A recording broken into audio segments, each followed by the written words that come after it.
അസ്സലാമു അലൈക്കും വറഹ്മത്തുള്ളാഹി. ഇപ്പോൾ നടക്കുന്ന ഇറാൻ ഇസ്രായേൽ അമേരിക്ക സംഘർഷം, ഇതിന് പിന്നിൽ ഒരു അജണ്ടയുണ്ട്. ഇസ്രായേലാണ് ഇതിൻ്റെ പിന്നിൽ ഏറ്റവും കൂടുതൽ കളിച്ചിട്ടുള്ള ഒരു രാജ്യം. കാരണം ഇറാൻ നിലനിൽക്കരുത് എന്നുള്ളത് ഇസ്രായേലിൻ്റെ ഒരു ആവശ്യമാണ്. കാരണം ഇസ്രായേലിന് ഇറാൻ നിലനിന്ന് കഴിഞ്ഞാൽ ഇസ്രായേൽ പോലെയുള്ള രാജ്യത്തിന് അത് ഭീഷണിയാകും എന്നുള്ളൊരു ഭയം അവർക്കുണ്ട്. അപ്പോൾ അതുകൊണ്ടാണ് ഇസ്രായേൽ ആദ്യം കയറി അടിച്ചത്. അത് അവരുടെ പ്ലാനിങ് ആണ്, മുൻകൂട്ടി പ്ലാൻ ചെയ്തിട്ടുള്ള കാര്യങ്ങളാണ്. അത് മാത്രമല്ല, ഇസ്രായേലിൻ്റെ ഒരു ഗ്രേറ്റഡ് ഇസ്രായേൽ എന്ന് പറയുന്ന ഒരു ആശയം അവരുടെ മുന്നിലുണ്ട്.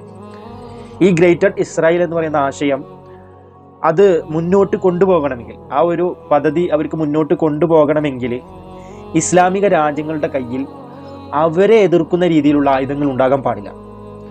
ഇപ്പോൾ ഇറാൻ്റെ കാര്യം എടുക്കുകയാണെങ്കിൽ, ഇറാൻ ബാലിസ്റ്റിക് മിസൈലുകളുടെ കാര്യത്തിൽ അവർ ഒരുപാട് മുന്നോട്ട് പോയിട്ടുണ്ട്.